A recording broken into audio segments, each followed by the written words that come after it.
Jonathan Beard are going to come up and talk about what Columbus could look like. Oh, wow. It is a really good opportunity.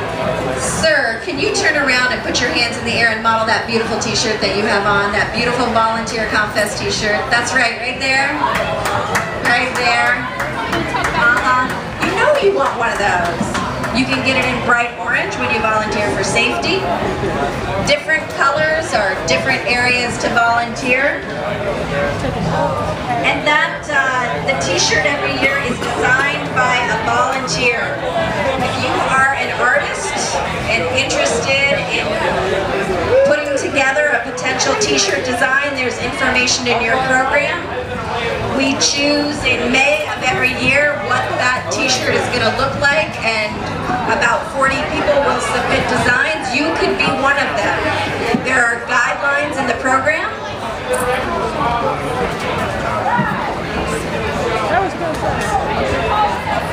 We are fortunate to be able to hear the Free Press Salon now. I'd like to welcome to the stage Harvey Wasserman, Bob Petrakis, Jonathan Beard, who's messing with his microphone. All right, welcome the Free Press Salon.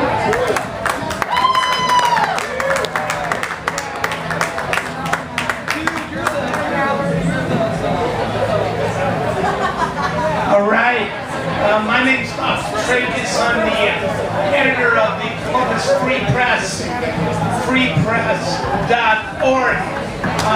Again, we've got a lot of interesting articles there. Our most recent, we analyzed the 51-page report from the Inspector General and found that the spying on U.S. citizen is based on a secret memo that nobody has seen except Dick Cheney and his attorney, and that it's listed as private property of the Vice President, and it may have burned up.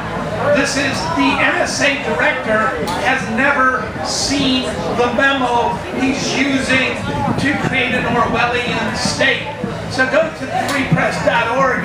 We like sometimes to stay up late at night and actually read the stuff that Mr. Snowden leaked to The Guardian. The Dispatch has too many people on their staff, and they can't really get around to it, because when you have hundreds of employees, a lot of times it's hard to actually assign one. The Free Press is a voluntary co-op. But what we want to talk about today, and we want this to be a dialogue, the second Saturday of every month we put on the Free Press Salon, where we invite activists, artists to talk about Columbus, Ohio. Today we have Harvey Wasserman because we want to look at what a green Columbus would look like. We have Jonathan Beard, who's with a group of citizens that actually have count them, three major proposals to change the city charter. And at the crux of one of those proposals is that we quit being a one-party system, because that's the key thing to keep in mind that's holding Columbus back. The fact that we have a machine with one party, and they like to do stuff like in 15 minutes take $250 million and give it to the 4 richest families, casino money. What could we have done with that $250 million? And oddly, none of these people they give the money to actually live in the city, and none of them ever run for elected office. Why not debate how to make Columbus a more livable place with the casino money? Why give it to the wealthiest people because they have a very bad hockey team? Okay, with that in mind, I'm going to ask Jonathan Beard to introduce the ordinance changes that his group is proposing. Jonathan Beard. Thank you, Bob. Thank you, everybody, for being here. interested in these things. This is our democracy that we are the custodians of. And sometimes in our daily lives, it's hard for us to remember that, and hard for us to focus on it. But we've got a responsibility of passing on more healthy democracy than the one we inherited. I believe that part of my soul. So what we're doing, the Columbus Coalition for Responsive Government, we are about really making sure that people keep a say in governance in Columbus. Right now, we've got a plutocracy. We've got a small group of people who are beneficiaries of city decisions. And we've really got to get back to that notion of the common good. So the coalition is a citizens ballot initiative. We've got 3 things we're trying to get on the ballot that we can vote on. First of all, you may or may not know this, but in the last 28 years, only 3 members of Columbus City Council have been elected to office before they started serving. Everybody else has been appointed to office and then runs their first election as the incumbent with all the benefits of incumbency, including fundraising. You know, that's a remarkable accomplishment. Bob talked about the machine. I'm a Democrat, and I don't think it matters if you're Democrat, Republican, Green, or what have you. One party in control will lead to the same types of abuses. And here in Columbus, we're seeing the fact that we are a self-perpetuated Democratic Party machine, and the machine is so good that it doesn't respond to Democratic ideals and Democratic values. So what we're collecting petitions for, and I've got petitions up here. I ask every Columbus voter, everybody who's registered in Columbus, please sign this to help us get on the ballot. The one I'm holding here is from Fair Campaigns. We're trying to institute the Columbus Fair Campaigns Code. You may or may not remember back in 1994, there was actually an initiative put on the ballot, supported by the Dispatch and everything else, because Cindy Lazarus in '93 raised $400,000 and spent over $250,000 in her election, which was an unprecedented sum. And everybody was concerned about how much money there was in city elections. So the Dispatch editorialized in favor of campaign finance reform.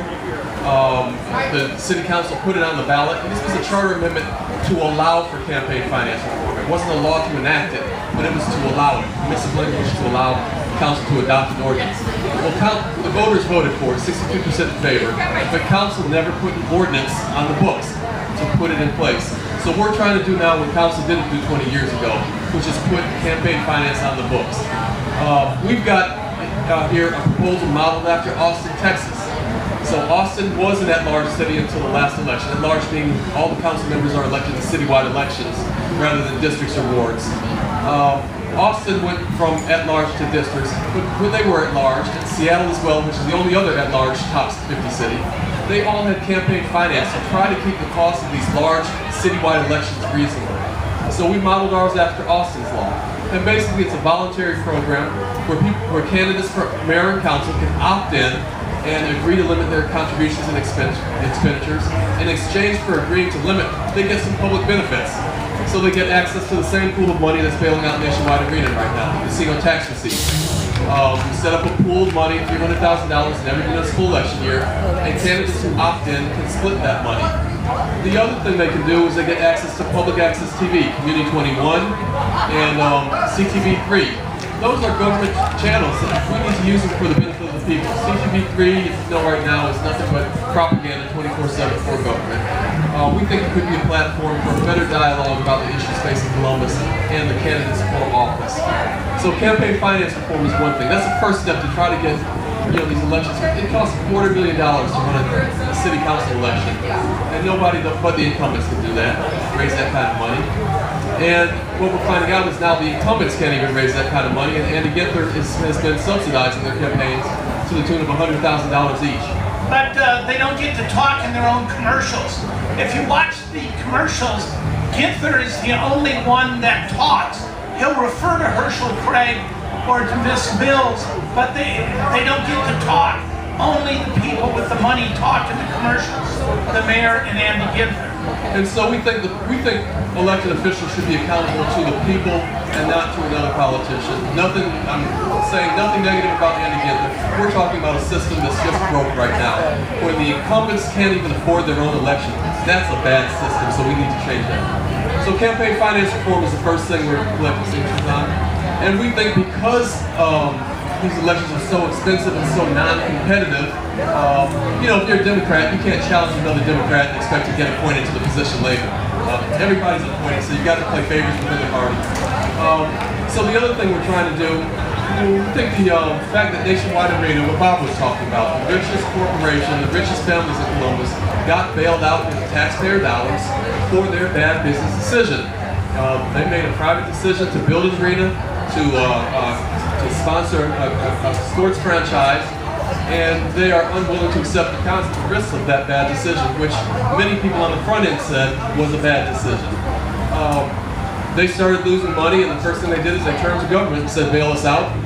Now, the people have voted down public financing for arenas on 5 separate occasions prior, but City Council, without a vote of the people, enacted a law that put us on the hook for the next 27.5 years for $250 million to pay an arena lease. You know, this is something the voters explicitly said on 5 occasions we didn't want to do. What we're trying to do is get on the ballot a proposal that basically allows the voters to weigh in on that issue, on whether we should continue to fund the arena or whether there are other uses for these public dollars beyond ensuring the profitability or reducing the losses of private business people. The third thing we're doing is council districts. Of the 50 top cities in America, 50 largest cities in America, right now only Seattle and Columbus have at-large systems of governance for council. At-large system means that all the council members are elected in citywide elections rather than districts and wards. It's a repressive form of government.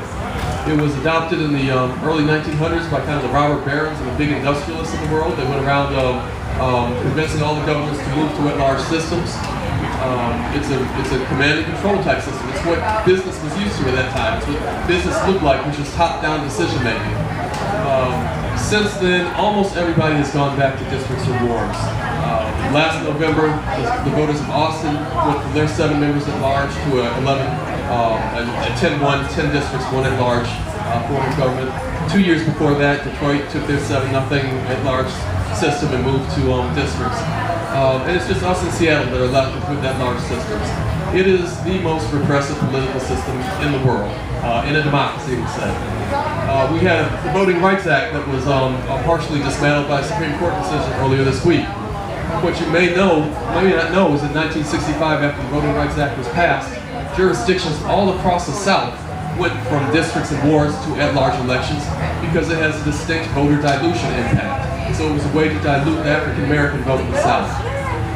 1982, Congress passed a law that said voter dilution is illegal, and the Department of Justice started suing southern cities, and so now we're back where most of them are districts again. So what we're doing is we're trying to put the citizens back into our government. We're trying to make us be the important factor rather than money and power. We're trying to move from the plutocracy we have now and back more towards a democracy. These are all fair election things. We've got petitions right here. I've got fair campaigns.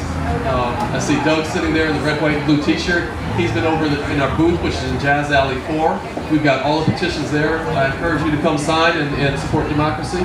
Our goal is to start a dialogue. You sign these petitions, it starts a dialogue. It puts us on the ballot so we can have a community discussion about what we view as our city and how we want to govern ourselves. And I think I'll end with that this is about governing ourselves and not being governed by others. Yeah, I saw somebody in the back.